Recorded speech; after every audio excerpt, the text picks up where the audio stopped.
Welcome to Leadership Beyond Burnout. I'm your host, Dr. Kimberly Wilson, also known as Dr. Burnout. Today we have with us Amy Budd. Now, she is the CEO of Whole Heart Ranch. She's a longtime horsewoman with a love and passion for horses and riding, and she wants to share the love and leadership that they provide. Let's see. Welcome, Amy. Thank you, Dr. Kim. I'm excited to be here today with you. As I am to have you as well. Now, I love what you do. I have personal knowledge and experience of what you do with horses and how it helps us to become so resilient. I had the pleasure of meeting all four of the horses. My favorite, of course, is Maddie. Can you share a little bit of your journey, how you got to horses? Because I know this isn't your first career. Yes, correct. Yeah. And a journey is an accurate description. It's kind of been a long time coming. And so I've been a long time horsewoman. I got my first horse when I was 12. So I've always had that love and passion. And yes, have been called many times back to the horses during my, I like to call it a portfolio career.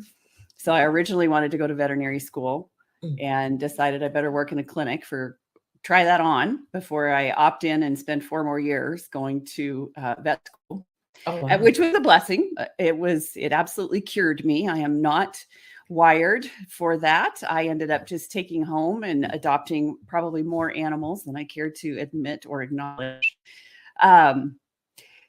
So at that point, I was married and we were following my husband's career. We made a move and I investigated going back to the horses and looked at getting a master's degree in reproductive physiology. I'm 5'2". I was accepted to the program, but looking at the, rear view of a horse when you're 5'2", that's not great for the long term. And so opted out of the horses at that point, went back to work in a veterinary clinic. The short version of this very long story was I was a wrong number. So I was called by a, believe it or not, Mary Kay beauty consultant. And I politely declined. I said, I don't wear makeup and, thank you. And God love her, she was persistent. And so she offered a free manicure, to which I said yes, because I had horses. And my nails are always a wreck because I spend a lot of time, obviously, in the barn. And so she came and was doing the manicure and telling me about the Mary Kay career opportunity. And I was not truthfully what they were looking for. I was in my 20s and they were looking for the kind of mid 30 to 40-year-old woman who'd hit the corporate glass ceiling at that point, the 80s. Right. And so women were experiencing, and it's so fascinating that we're still in a lot of this same cycle with corporate women experiencing burnout, hitting glass ceilings, all of the things. So I said yes to Mary Kay and started that whole journey. And it was fascinating. I earned the use of 2 career cars. I mean, I was on a you had the pink Cadillac. Pretty fast upward trajectory. I didn't take the Cadillac because I had my horses. And so I opted in. You didn't have to take the car. You could take the cash. And so I bought a big diesel truck. So, there I am in my spiked pink high heels and my pink director suit and my big diesel truck.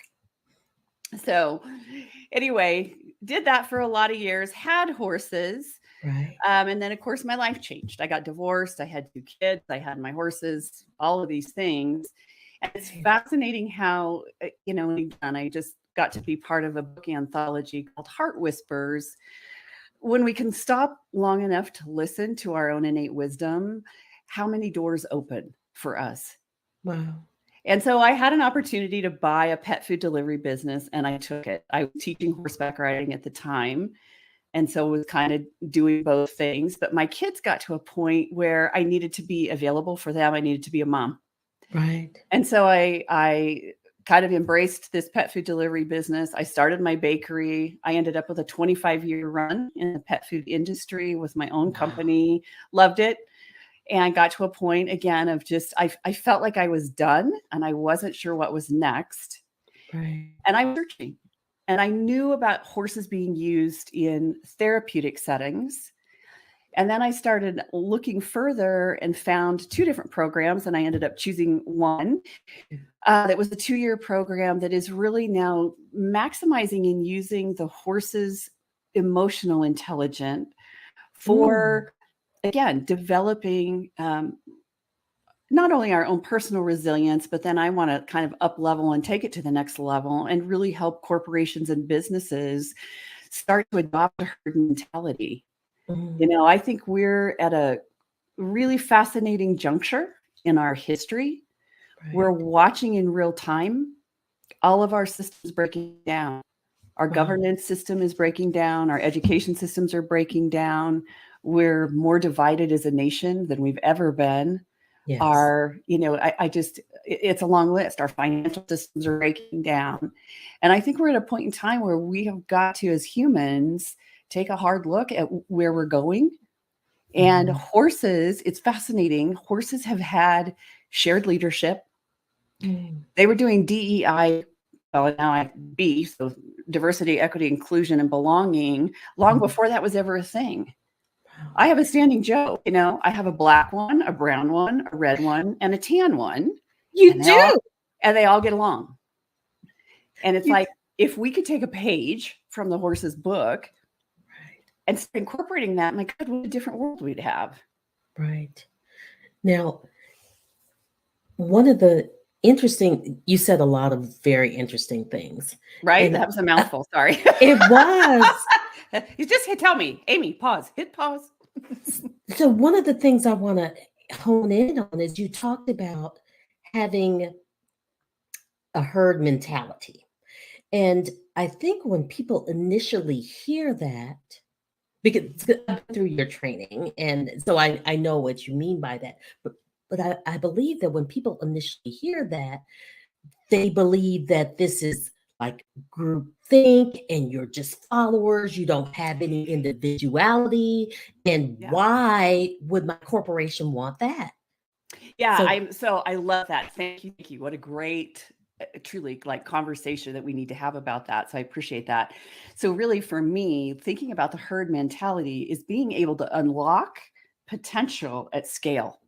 mm, And so right now, especially when you look at leaders, I think there's a lot of stigma. It's just like, and you can even speak to this even around the military world, right? There still is a real stigma of asking for help.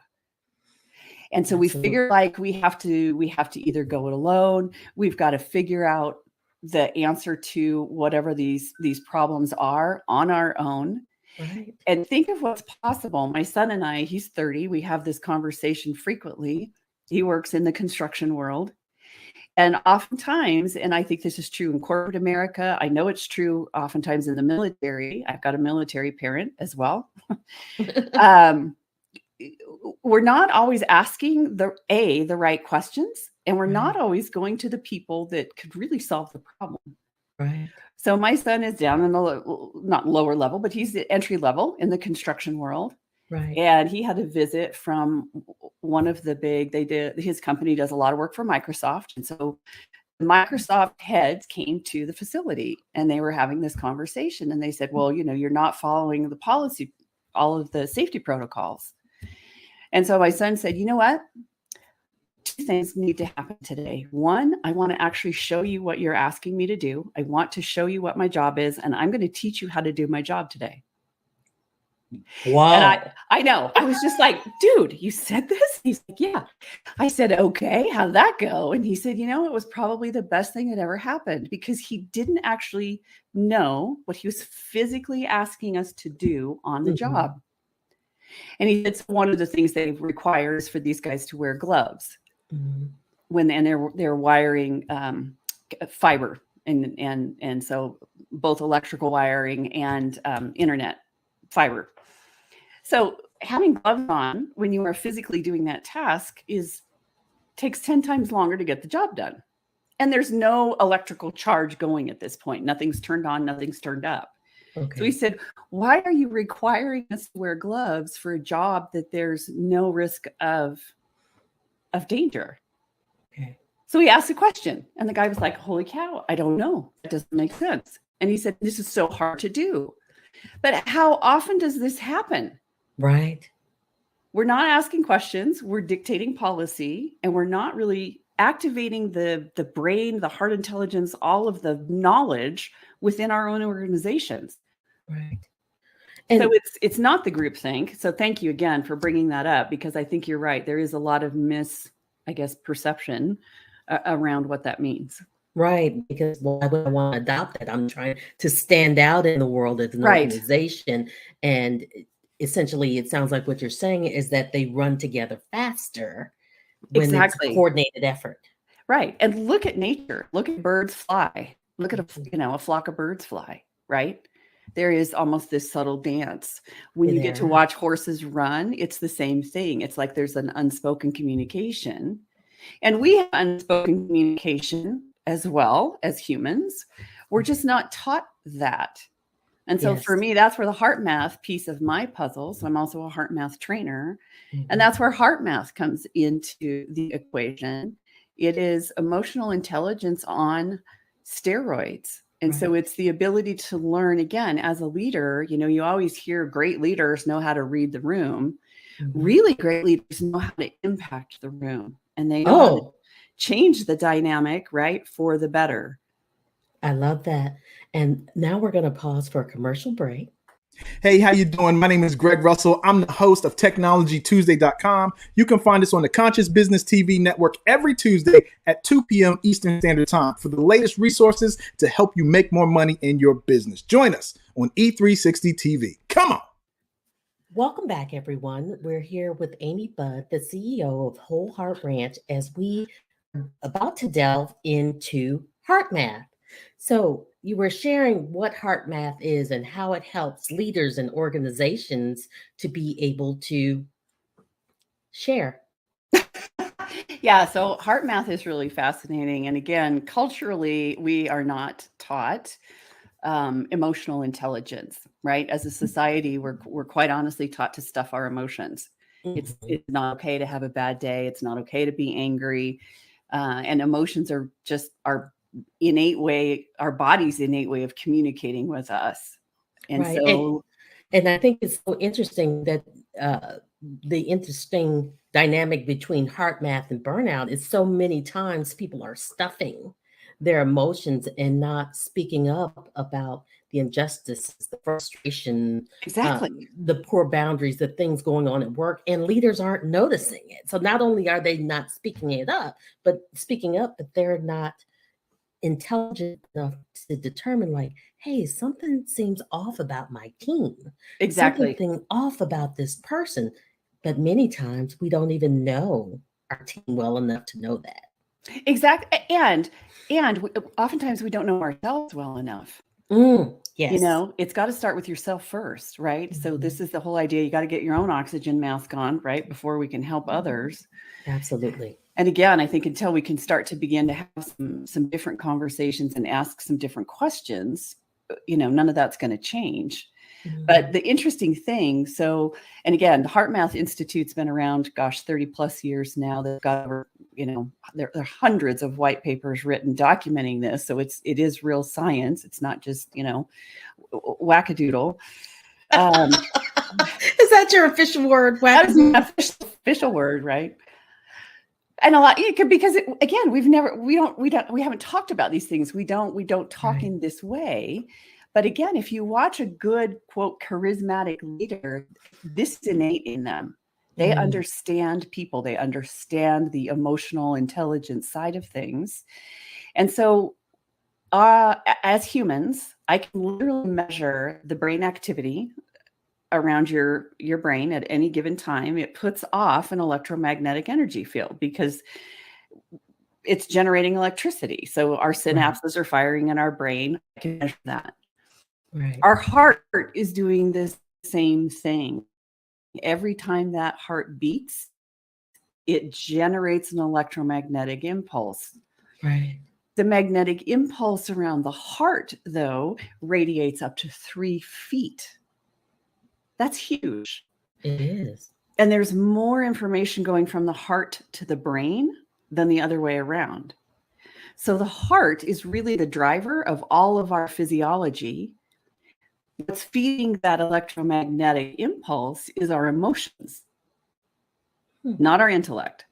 So Wow. the emotions are reacting first. That's Mhm. what then drives the message to the brain that triggers the intellect.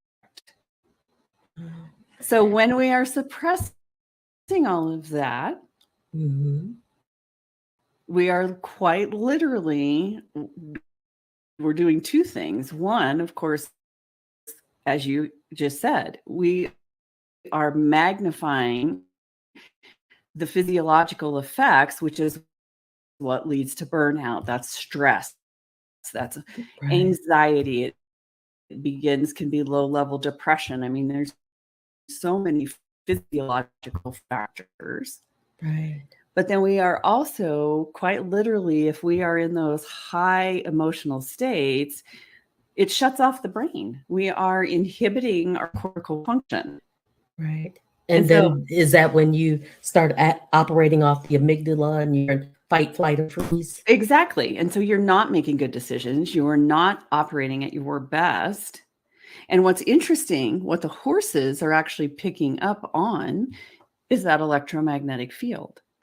I was about to ask about that because I remember you sharing that the heart is very big in horses, and that because they are prey animals, their lives depend upon sensing what other people are Others. giving off, others and Ex- ex- animals and exactly. So they are absolute emotional masters because yes, mm, their old wiring depends on being able to make a decision based on, you know, others and environment, right, right? We're no longer, we're not wired that way. We used to have to run from, maybe a saber-toothed tiger or a dinosaur or whatever. So right, our hardwiring is really to kind of the negative, if you will, that fear, right? So that has been what's driving our physiology for a long time. right. And part of what's, I think, this paradigm shift we're in, the Great Awakening, I mean, there's been so many greats here of late, the last couple of years with all of our, Right. it's hard to keep up. What is it? Some millennials like, I'm tired of living in historical moments. Yes, exactly. Right. It's like, oh my God, the gray hair, we can't keep up with, we can't color the stress away. But it's interesting, but it's no longer serving humanity. Right. And one of the beautiful things with heart math is one, learning to recognize your emotional state, but now you also have the ability to change it. Right. I can make a conscious choice to be in a more coherent state with some of the tools and techniques, which then brings the higher centers of my brain back online. Once I am in that space of true kind of emotional intelligence and really tapping into the innate wisdom in my own heart, it also offers an expansiveness. And we alluded to this a little bit earlier, but again, I think we're at kind of a critical mass with just the race dynamics that we're looking at right now, the human dynamic, period. We've got such disparity, it seems like, still with some of the women's issues. We've got disparity with living situations. I mean, it's just, there's wide gaps in a whole lot of different places. Right. And one of the things I always like to share with people is just, all of this is just a wrapper. Mm. If I can start looking at, oh, sorry, we're going to get photo bombed here by the cat. If I can start looking at people from the sense of really what's inside, Mm-hmm. again, different questions, that's a totally different perspective. We're going to have different outcomes. We're going to create different outcomes. Right. And I think people often miss, and I'm glad that you bring this up, just in self-awareness, whether it's women of color, people of color, LGBTQ plus, people with differences in the workplace, it's so taxing on them emotionally and Absolutely. contributes heavily to burnout. And sometimes they're not even aware of the amount of stress that causes. And I would imagine that severely hinders their ability to even tap into emotional intelligence because they're in survival mode. Absolutely. Yes. But again, recognizing, recognizing it, right, in self, Right. but then also knowing, and it takes practice, right? It takes dedicated practice to want to change, but then beginning to rewire. And so here's what's so cool to me with the heart math tools is when you are in that survival mode or you're in that prolonged period of stress or even depression, Mm-hmm. you're building a baseline. Our brains are absolute computers. They're machines and they don't Right. like change. And Mm-hmm. so you said it earlier with your amygdala. So the amygdala is constantly scanning the environment. Is this normal? Is this normal? Is this normal? Is this normal? And our brains want to maintain normal. They don't Right. want to change. Right. And so if you are in that place of survival mode, or you're in an environment where it's prolonged stress, prolonged, basically staying small, Right. unfortunately, that becomes normal. Right. And we start to begin to become immune to that. Yes. And I love that you said staying small, because even when I think about times when I've been stressed, I've felt smaller. You shrink because you have to go into protective Right. mode, emotionally, physically, spiritually, because it's no longer safe. Safe. Right. But now I've got to tap into you a little bit more. We're gonna Uh-oh. because my guess is that I could be wrong, but my guess is that you haven't always been so evolved and self-aware about what's going on. So I'm curious, have you ever had experiences where being in leadership roles and working that you've just fallen apart, you burned out, this wasn't the right fit for you? Oh, Lord, sure. In life, in business, all of it. I'm human. Hello. Um, yeah, even, gosh, yes, I guess probably in not every single role, but sure, I've experienced burnout as, in the veterinary clinic. First off, that is Mhm. just so emotionally taxing, and I had no tools. Right. I love animals. I'm hardwired to love animals. I always have. I still have a ton of them, obviously. Yes, you do. I'm that lady. So, it was emotionally draining and wrenching to, obviously it's a lot of death and dying. Mm, And so that was part of what my interest was in starting something new with Mary Kay, is I wanted a different career path because I didn't have the emotional capability to continue on. right. And like I say, I didn't have any tools. And people didn't talk about any of that. I can remember, even again, this was the 80s. We had a whole string of animals that came into the clinic at one point, and it's like, and it comes in waves Mhm. where, you're doing a lot of euthanasias. And I remember somebody finally coming in and saying, oh, well, we have a support group for people that have lost pets. And of course, at that point in time, a lot of other people kind of mocked that or made fun of that and thought, well, that's a Mhm. joke. It's just a dog or just a Mhm. cat, that you're Right. losing. But for some people, that's their whole family. Right. It So it's truly just is. fascinating how we have, from my perspective, we have begun to evolve and have some of those things. Mhm. My old thing was just, okay, well, not necessarily run away, but it was like, well, I can't do this anymore. So I changed my path. Mm. And so And that's not always effective. right. And that's really interesting, because for some people it is changing directions and changing paths because they are not the dysfunctional ones. Sometimes there are toxic workplaces, toxic industries, and no matter what position you get in which company, Right. it's not going to get any better. And for those who aren't self-aware and they go to another company, they just take the same problems with Yep. Yep, them. for sure.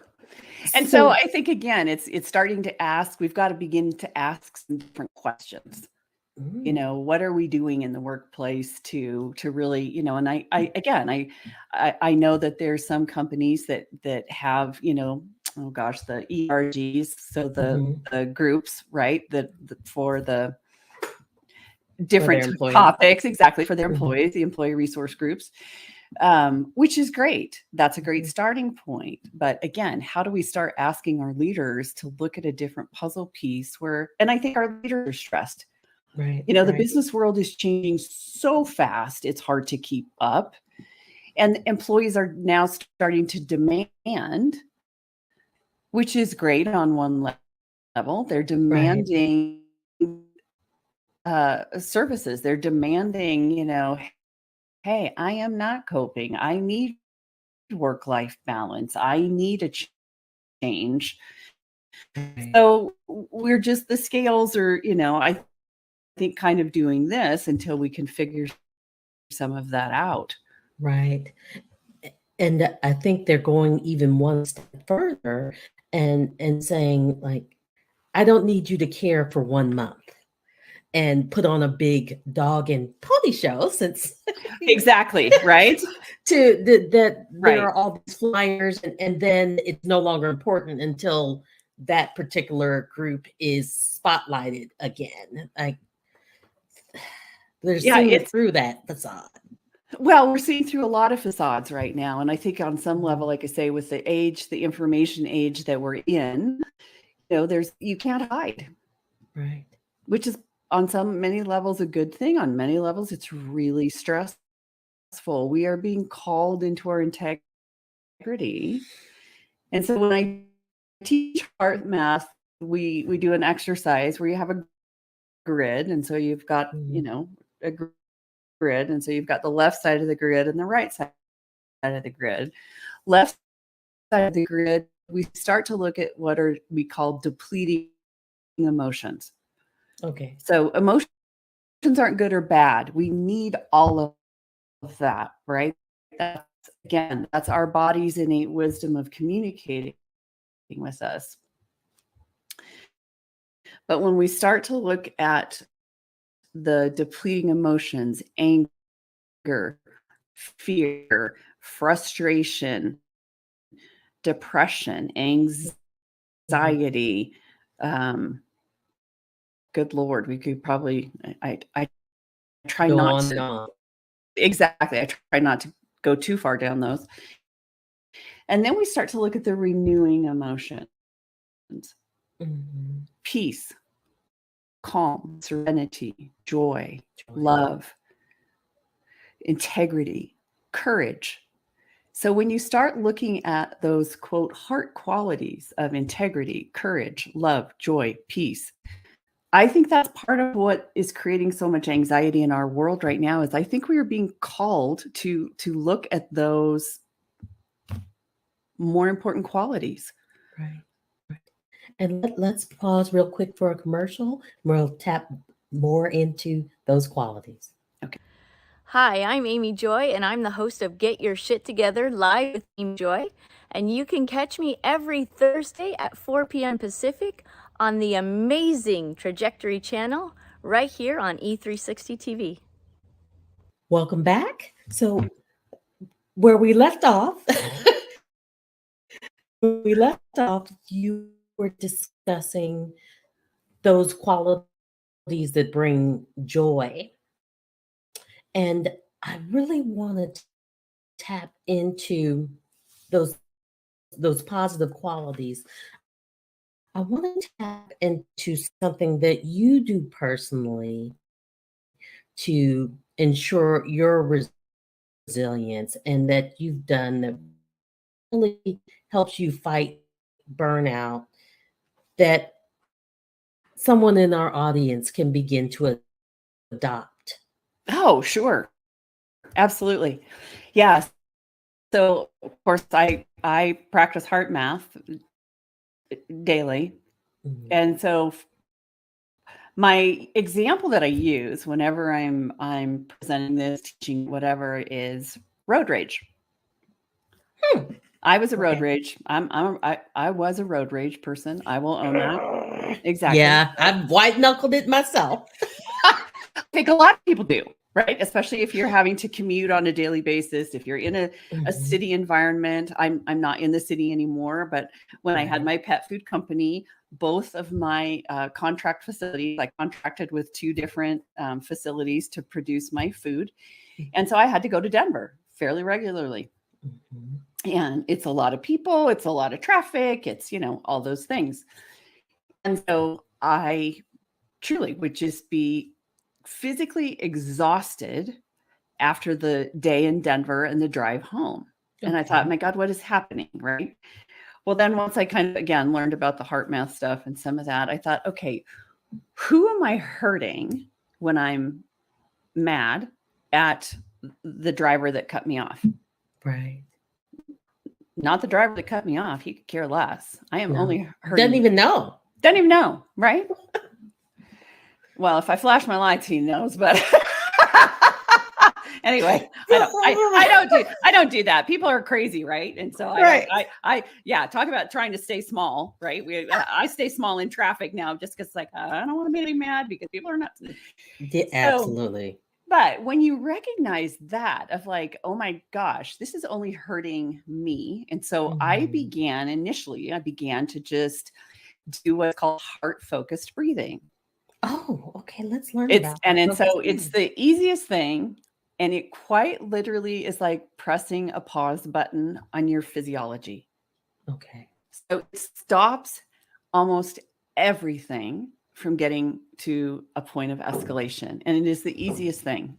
So we can do it right here, right now. I'd love to. Yes, I've been doing it. So it's all it is bring your awareness to your heart or chest area. Okay. Imagine your breath is flowing in and out of your heart or chest area, breathing a little bit slower and a little bit deeper than usual. And so, what do you feel as you just take a pause? Well, this will probably sound a little weird, but it felt like air was whooshing around my heart, Okay. and it was radiating out. It was like dissipating, and everything was radiating out with the air whooshing and kind of bringing a calmness as it spins. Perfect. And so, when you change your physiology, Mhm. right? So, if we can learn to press pause, and literally you are changing your physiology within seconds. Right. So this doesn't require, because most of the time when we talk about taking deep breaths, doing mindful breathing, uh, taking a meditative moment, maybe 5, 10, people might take a long time to do it because that's usually the one of the main excuses, like I don't have Time. Yep. to do this. So are you saying that if someone could adopt this practice through heart math, Yep. This to is focus on, eyes open in the moment. wow. So Because you you're could be exactly, right at your desk. I'm doing it right now. And it's really just a matter of, again, reframing, right? How we're doing things, how we think about things, right? If you're a first responder, so Mhm. the techniques are widely used. So our tier 1 military uses the technique, Stanford University, hospitals, right? If you are in the moment or you are starting to feel yourself escalate, as I did with road rage, I can just take that pause and just go, okay, let's do a little heart focused breathing. And then it begins to turn the volume down on my physiology and on my emotional state so that I never actually get to anger and rage. Right, right. So So then I'm actually you also, harness it. I'm making a conscious choice of, okay, getting angry at that driver doesn't really serve me. No. Because then I'm literally shutting off the better parts of my brain. I am limiting my cortical facilitation.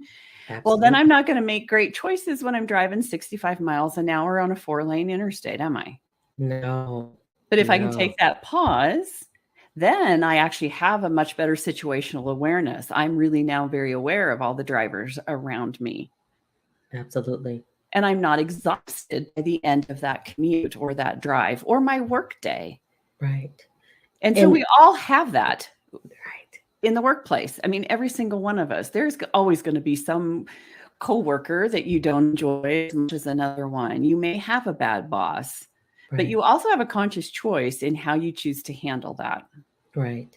And when you said that, the image that came to my mind was moms as leaders, and we're in the car, and our children are watching our responses. Yes, absolutely. Oh my gosh. Yes. Because I've been confronted before by my child about like, same. Can you please not speed up to not let people? I'm one of those people. You are no, you're cutting me off. Yes. Well, see, merging. I still need practice merging. I do not understand why people do not understand how to merge onto a highway, or if there's a sign 4 miles back that says 3-lane road ahead, merge. Yeah. Merging still gets me. I will totally own that. I'm working on it, but same thing. And I've been in Southern California, trying to get on the freeway and merge onto that. That is like you're about to play double dutch. It's like, okay, go, take off. Because if you don't, you're going to be flat. Right. Or, rear-ended, or there's a multitude of, cascade of events that happen. But yes, again, I think when we start to realize as humans, if this is just the wrapper and really the innate intelligence is deep within me, and this is my magnificence, and I harness that, and I actually have the ability to impact that, my gosh, I still have hope that we'll have a very different world. Wow. Just that one simple practice, I really love that. Now, and all of the techniques, truly, all of the techniques are meant to be done in the moment, on the fly. So the quick coherence technique is just taking that heart-focused breathing and up-leveling it. It's learning how to choose then. One, I've turned my volume down. So I'm no longer escalating my physiology, just doing the heart-focused breathing. Now I can make a conscious choice. And it's not realistic if I'm in that state of like road rage where I'm angry or whatever. It's not realistic to go from anger to joy. Mm-hmm. But if I can go from anger to at least calm, or maybe a mild frustration, and that's huge. Then begin to shift into at least a state of calm or ease, well, then I'm bringing all my brain capacity back online. I've changed my physiology. I'm rewiring my brain so that whatever those triggers are, I'm not going to keep playing the same old response tape. Right. I'm going to create a new response. Right. And so instead of externalizing everything to these events that you can't control, you can take back some of that control, take back your mood, take back your desires for your life. Absolutely. Yeah, your personal power. So have you found that when you're teaching heart math and with the horses that people are sometimes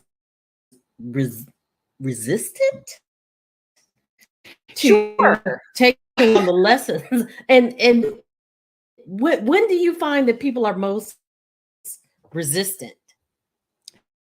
Because it's not something that they are doing innately. No, and absolutely. And it's a different way, obviously, of just thinking about everything, right? Mm-hmm. So the fun thing I love is that I can measure this, and I can measure it in real time. So when I do, and especially if I do the heart math with the horses, so heart math can be taught independently on its own. I take the luxury of using my horses because their hearts are so big. Their hearts are literally 5 times the size of ours. And they are naturally in a state of coherence because they're only assessing the emotional environment for information. Mhm. We have not learned how to just use emotions as information, right? Our brain is such that we store all that information. Mhm. So if We make feelings become facts. exactly. And we remember that. Our brain remembers that. And so then when we re-experience an old feeling, we already have a pre-programmed tape of how I should respond. And so Mhm. that's part of the problem is we've got some old tapes playing, right? That we need to change. But when I do this with the horses, I take a measurement. So I hook you up to the monitor. I look at what your coherence level is when we start. We'll Mhm. go through the day and practice, but then I also, towards the middle of the day, and then again at the end of the day, I partner you with the horse. So you are actually heart to heart Right. with the horse, and I've got you hooked to the monitor, and I can see how high your coherence goes because the horse's electromagnetic energy field is so big, and because Mhm. they're already naturally in that state of coherence, they help bring us into a higher state of coherence. Right. And I can attest to that because I want to say that when I was with Maddie, I don't think I had felt that calm in a while. Like the way that I was brushing and painting on her, um, there was a different level of peace, a Mhm. different feeling of peace that I had not had before, other than that meditative piece. So that was I a love that. great surprise. That's fascinating. Okay, because you had not shared that piece of the puzzle before when you were with her. So, Yeah. yeah, it's fascinating. It really is fascinating, again, what they bring to the table, and how much, and just how generous their hearts are. Mhm. And So I love it that you got to physically feel that, but then also recognized, and again, that state is achievable on your own. Mhm.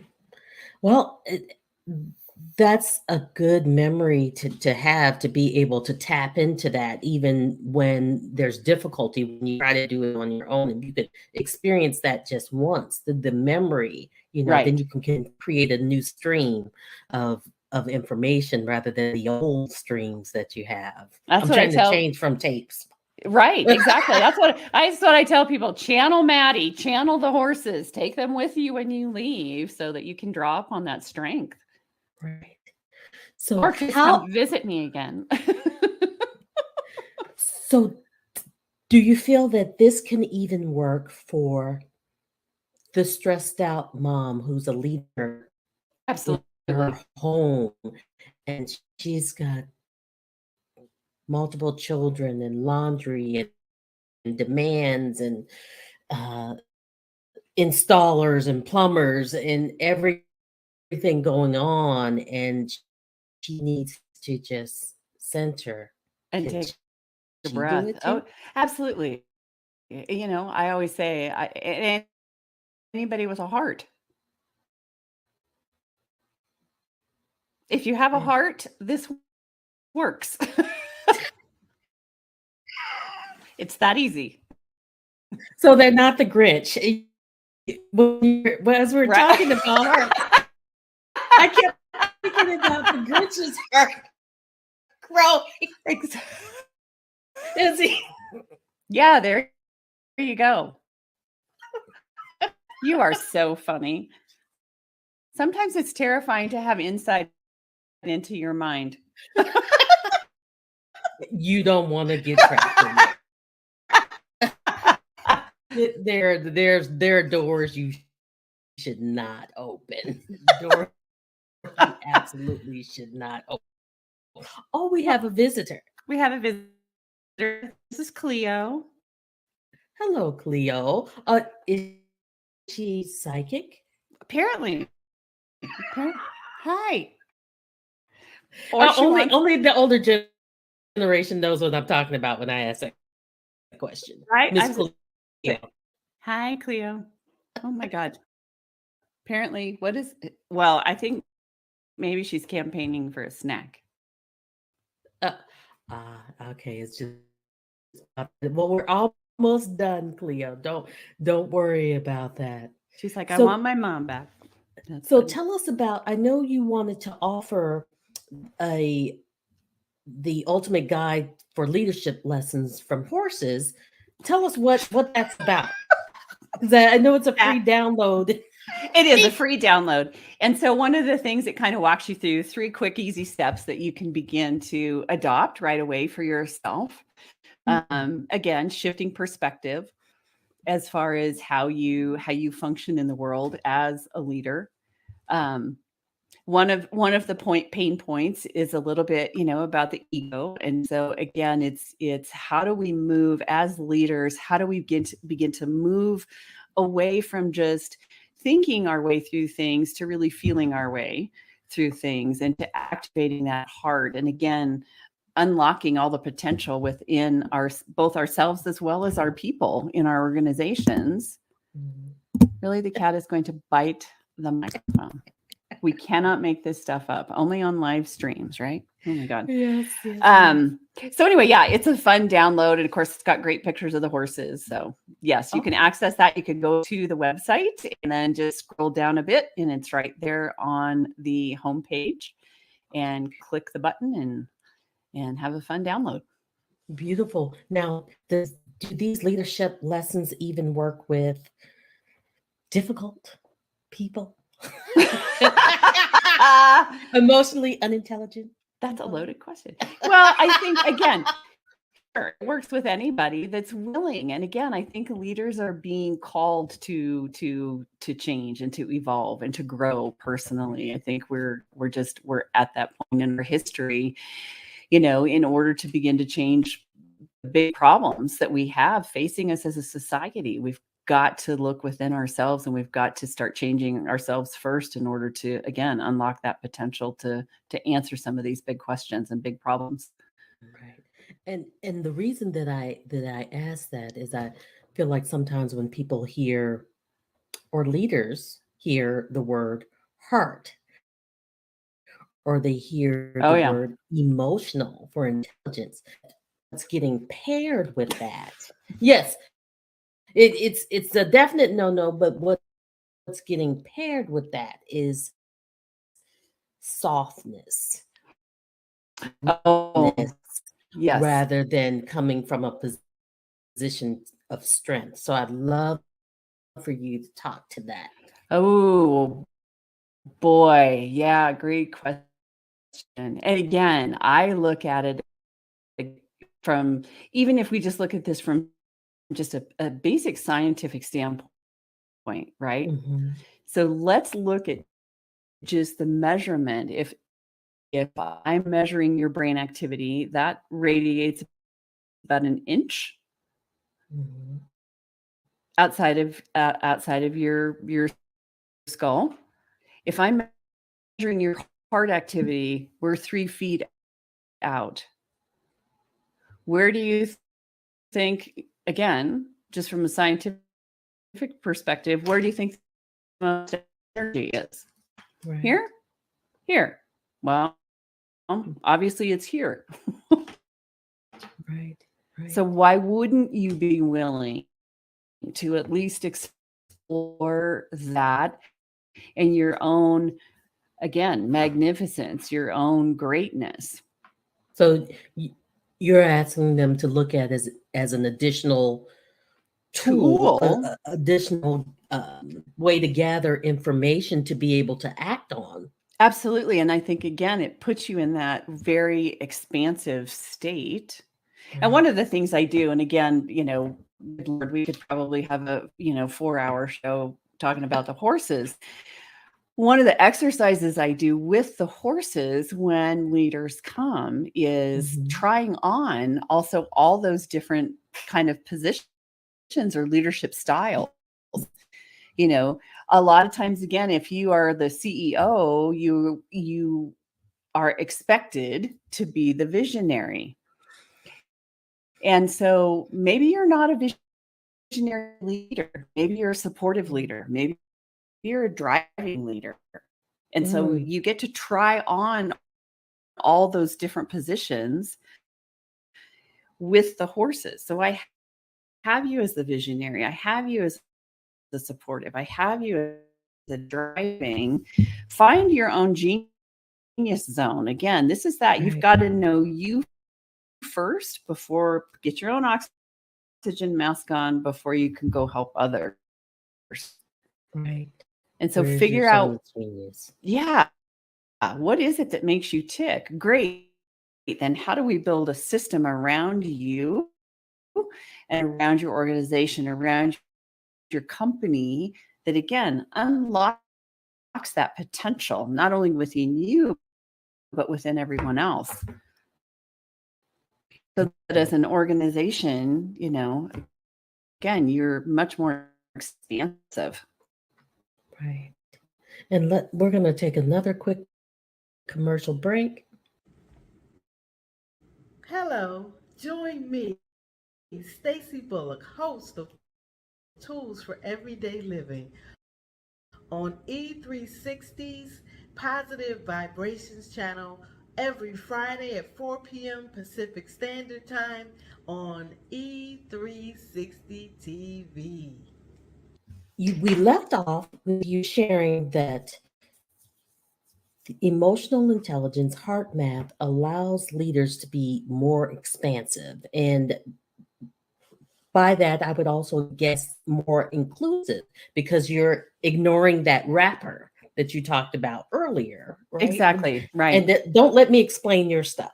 So please. Well, no, that's a great summary, because yes, when you again think of the left side, right side of the grid that we talked about early, where do you think judgment falls?